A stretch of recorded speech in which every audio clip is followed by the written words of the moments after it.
Assalamualaikum warahmatullahi wabarakatuh.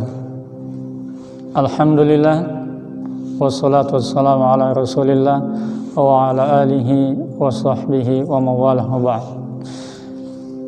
Saudaraku yang dimuliakan Allah, jamaah sekalian yang dicintai Allah, kita masuk pada bagian yang kedua tentang bagaimana kita menggunakan, kita manfaatkan malam-malam spesial, hari-hari spesial di 10 terakhir di bulan suci Ramadan. Apa yang kita lakukan?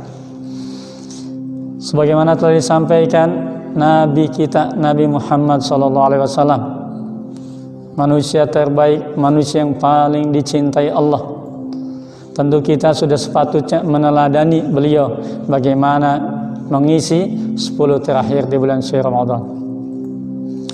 Yang pertama dalam hadis riwayat Bukhari dan Muslim, Imam Bukhari dan Imam Muslim, dari Aisyah radhiyallahu anha disebutkan, kana Rasulullah sallallahu alaihi wasallam idza dakhala al-ashru, yaitu al-ashr awakhir min Ramadan, ahya lailahu. Yang pertama adalah Rasulullah SAW menghidupkan malamnya. Dalam beberapa pendapat para ulama, hadis menyebutkan bermakna satu Rasul sampai tidak tidur sama sekali. Ada juga yang kuat menyatakan Rasul hanya tidur sedikit, menghidupkan malamnya dengan ibadah, dengan ketaatan, dengan qiyamul lail.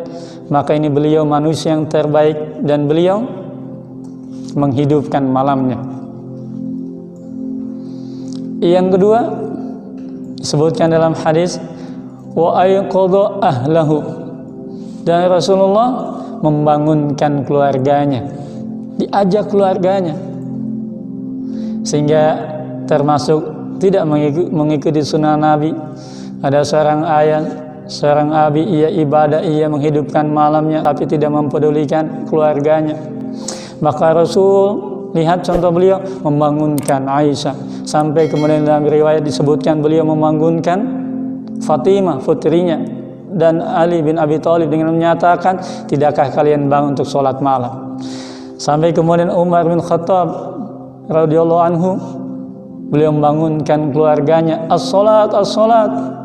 Lalu kemudian beliau membacakan surah Thaha ayat 132, wa'mur ahlaka bis-sholati wastabir 'alaiha.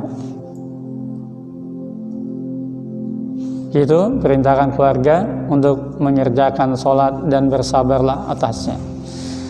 Sehingga kita disunahkan menghidupkan malam dengan membangunkan keluarga kita, menghidupkan malam.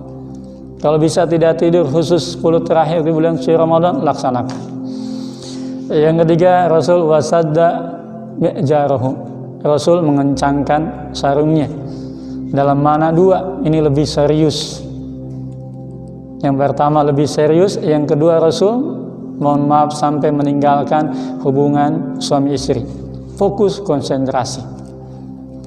Wasadda mi'jarahu juga disebutkan dalam hadis yang lain, bagaimana Rasulullah SAW yajtahidu fi Ramadan ma la yajtahidu fi ghairihi, wa fil ashr awakhir yajtahidu minhu ma la yajtahidu fi ghairihi. Rasul lebih sungguh-sungguh. Kenapa? Karena ini di final. Yang keempat adalah kita bagaimana taharu, kata Rasul, yaitu diperintahkan untuk mencari Lailatul Qadar. Tidak ada urusannya di musim pandemi, bagaimanapun Ramadan datang, demikian pula Lailatul Qadar itu tetap datang. Maka momentum memang Rasul SAW mencontohkan dengan kana ya'takifu inda ashr awakhir min Ramadan. Rasul beritikaf. Tapi dengan kondisi saat ini, boleh kemudian kita pun ganti menghidupkan di rumah kita. Insya Allah Lailatul Qadar pun datang. Rasul memerintahkan taharu, carilah. Kapan? Yang pertama di 10 terakhir. Yang kedua, carilah di malam-malam ganjil. Yang ketiga di malam 25, 27, sehingga kita berupaya konsentrasi. Semakin kita betul-betul menjaga 10 terakhir, kita menghidupkan malam, kita menghidupkan harinya, maka kemudian ini semakin terbuka kesempatan mendapatkan Lailatul Qadar. Kalau tidak di ganjilnya saja, maka ini terbuka kesempatan untuk mendapatkan Lailatul Qadar. Yang terakhir, yang kelima, amalan apa? Ketika Aisyah bertanya, maka kemudian Rasul menjawab ketika di Lailatul Qadar untuk memperbanyak bertobat pada Allah, memohon ampun pada Allah, mengucapkan doa Allahumma innaka afuwun tuhibbul afwa fa'fu anni. Memohon ampun Zat yang Maha mengampuni, untuk memaafkan, mengampuni segala kesalahan dan dosa kita. Yang terakhir ya, yaitu untuk berupaya al-kasratu, memperbanyak kasratul amal, memperbanyak kasratul tilawah, baca Al-Quran, qadadah. Bayangkan kalau di hari biasa itu 7 kali khatam, di bulan suci Ramadan di awal 3 hari khatam, tapi di 10 terakhir beliau khatam 1 hari 1 kali. Lalu kasratul sedekah, memperbanyak sedekah. Kasratul sholawat, memperbanyak sholat. Mudah-mudahan dengan kita betul-betul menjaga 10 terakhir yang sangat-sangat menggoda ini, 10 terakhir yang sangat-sangat spesial ini, dengan amal ibadah kita untuk yang terbaik. Insya Allah keberkahan di bulan suci Ramadan dapat kita gapai dan terbuka untuk kita Jannatul Rayyan, surga Ar-Rayyan. Amin ya rabbal alamin. Demikian, wallahu a'lam bishawab. Assalamualaikum warahmatullahi wabarakatuh.